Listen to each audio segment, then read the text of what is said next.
This is ScaffoldMart's 20-foot budget rolling tower package. It has 4 8-inch industrial casters, 3 sets of our 5x6'4" premium sets, 3 walk boards, 7 feet 11 ply, and a budget rail package at the top.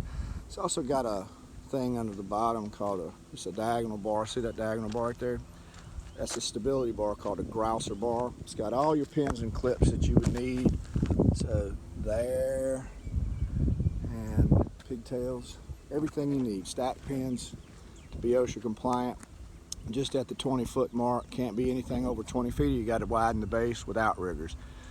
We've sold hundreds of these over the last 15 years. Wanted you to have a nice video so you could really see it and get an idea. Pictures don't always do it justice. But any questions, we have a toll-free 866-900-0983. Love to talk to you. Give us a call.